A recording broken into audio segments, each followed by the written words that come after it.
Imagine you're standing in the heart of a modern city.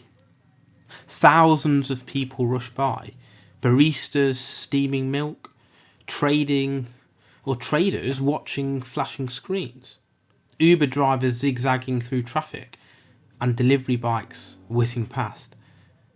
Now imagine this. Every one of those people, without speaking to one another, without any central plan, are all working together, unconsciously, to keep the city alive. No one tells the baker how many loaves to make. No one commands the truck driver when to drive. Yet somehow food arrives on shelves, energy flows through power lines, and the world moves in harmony. What invisible force keeps this chaos from collapsing? Adam Smith called it the invisible hand. By the end of this episode, you'll understand why this one idea, born in the 1700s, still explains everything from your paycheck to your social media feed, and even your moral compass.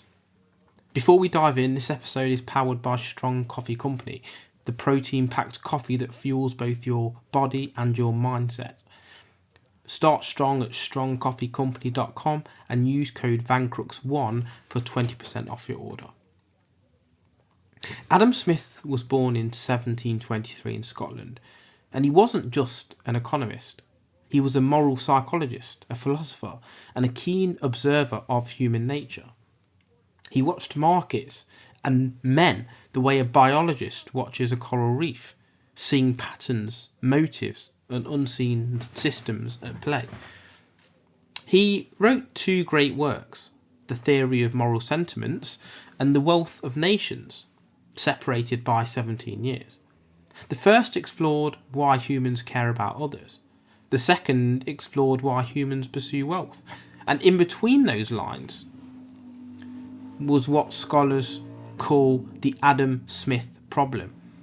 How could one man preach both sympathy and self-interest? But Smith wasn't contradicting himself. He was describing two halves of the same human machine. Imagine watching something or someone drop a glass and slice their hand open. You wince. Your body reacts as if you were caught. Smith called this phenomenon sympathy, not pity, but the ability to feel into someone else's experience. In the theory of moral sentiments, Smith said our conscience, our sense of right and wrong, doesn't come from rules or religion. It comes from this social mirror inside our mind. We imagine what an impartial spectator, a kind of ideal observer, would think of our actions. So next time you hesitate or lie, or you feel guilty for hurting someone, that's your inner spectator judging you. Smith was one of the first thinkers to describe what modern neuroscience now calls the mirror neuron system. In today's world of social media, where the spectator is literal, this concept has exploded. We live, as Smith predicted, in a society obsessed with appearance, sympathy and comparison. And it's both our greatest strength and our greatest weakness. Smith didn't just see wealth as a necessity. He saw it as theatre. He believed that rich people are celebrated not for their moral virtue, but for their vanity, in fact. And that society needs this illusion. In one metaphor, he described the rich as all baubles and trinkets. Yet their pursuit of luxury drives innovation and progress. They build cities, create industries, and indirectly employ the poor. Not because they want to help, but because they want to be admired. Imagine today's influencers, designer watches, Lamborghinis, private jets. Smith would argue they're performing a social function. They motivate others to work harder, to climb the ladder, to create. It's ego, but it's productive ego. That's the paradox. Vanity sustains civilization. Without it, ambition might vanish. Smith's moral philosophy wasn't naive kindness. He believed morality and self-interest can and must coexist. His theory of sympathy wasn't about sacrificing yourself for others. It was about understanding that your happiness depends on the happiness of others. In today's terms, emotional intelligence is economic intelligence.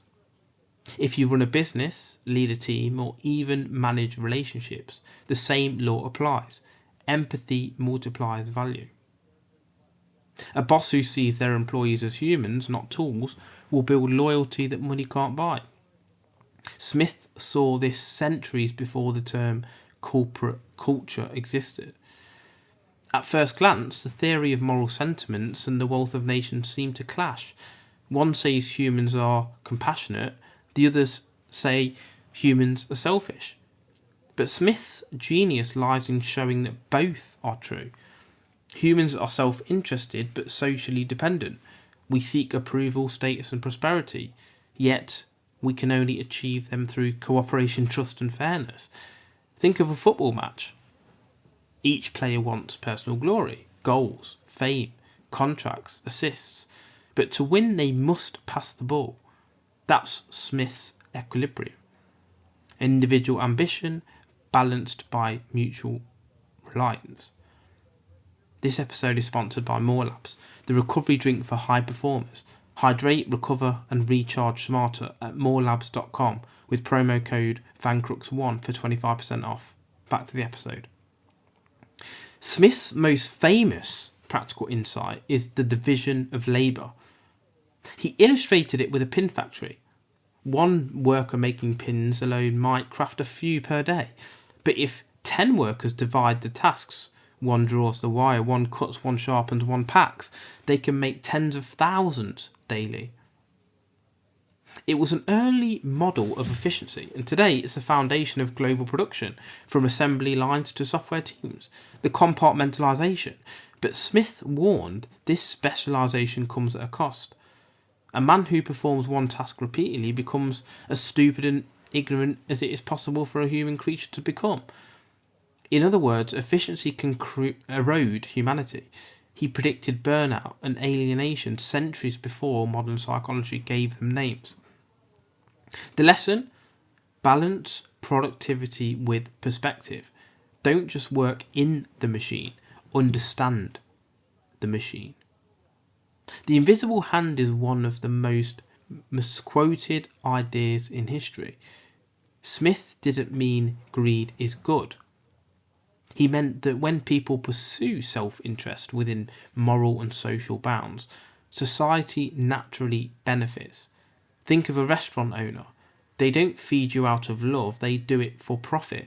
But to make profit, they must cook well, treat staff fairly and serve you with care.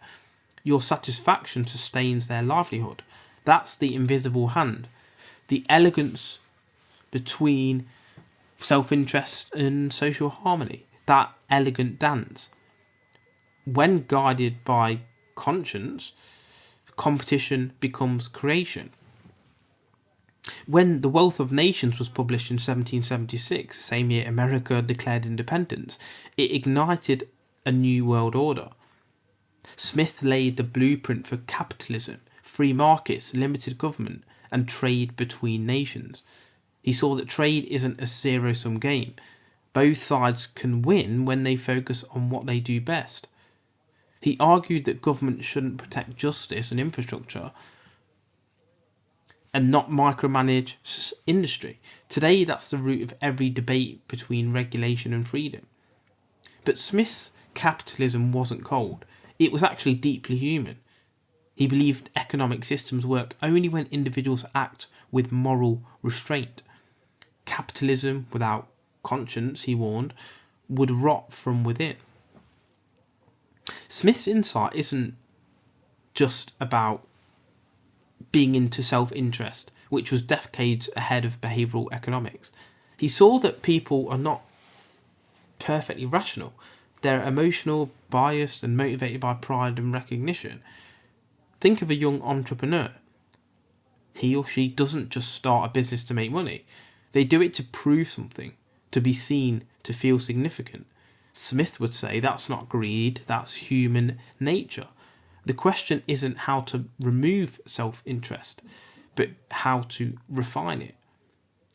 Turn selfish desires into societal and social contributions.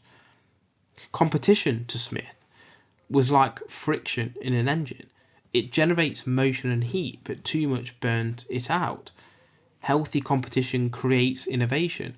Destructive competition, monopolies, exploitation, manipulation, destroys it. Imagine a marathon. Everyone runs their best because others are running too. That's progress. But if one runner cheats or buys the referee, the whole game collapses. That's why Smith supported markets but insisted on moral frameworks to hold them accountable. Smith's lesser known idea was that economics is built on trust. Every transaction is a moral act, a handshake of faith. When that trust erodes, he said, through corruption, lies or greed, economies crumble. Look at 2008 and the financial crisis, or crypto collapses. Greed without guardrails. Smith foresaw it all. His invisible hand only works when guided by an invisible heart. Smith didn't romanticise poverty. He saw inequality as both inevitable and dangerous. He believed society should allow ambition, but prevent domination. The rich, he said, are led by an invisible hand to make nearly the same distribution of the necessities of life which would have made had the earth been equally divided. That's profound. He's saying the system works when the wealthy's ambition accidentally benefits the poor. But when it doesn't, revolutions follow. Smith wasn't an anarchist. He believed in limited but vital government. Protect citizens from injustice, build infrastructure for all, and educate the people. He would have despised modern bureaucracy. Yet he would have defended public education as the cornerstone of moral progress. Smith understood freedom without wisdom leads to chaos. Smith's final insight was psychological. Wealth itself doesn't make people happy. The pursuit does. He said humans are driven not by gold, but by the pleasure of improvement. The joys of getting a little better, earning a little more, and creating a little progress. In a way, he anticipated the modern flow state fulfillment through meaningful challenge. So if you're chasing success, don't chase luxury, chase progress. In the end, Smith wasn't contradicting himself. He was painting the whole portrait of humanity. We are moral creatures with selfish drives. We are competitive yet compassionate. And our greatest challenge is to balance the two. In the theory of moral sentiments, Smith gave us a soul. In The Wealth of Nations, he gave us the engine. Put them together and you get the complete psychology of civilization. So next time you buy your morning coffee, tip your waiter, or build your dream business, remember, you're part of a moral ecosystem that Adam Smith mapped 250 years ago. And that invisible hand, it's yours. This episode is sponsored by LiQure Gummies. Tonight, enjoy smarter and wake up sharper. Try LiQure Gummies to prevent hangovers before they start. Get yours at liqueur.com. That's LiQure.com and use code Vancrux1 for 20% off.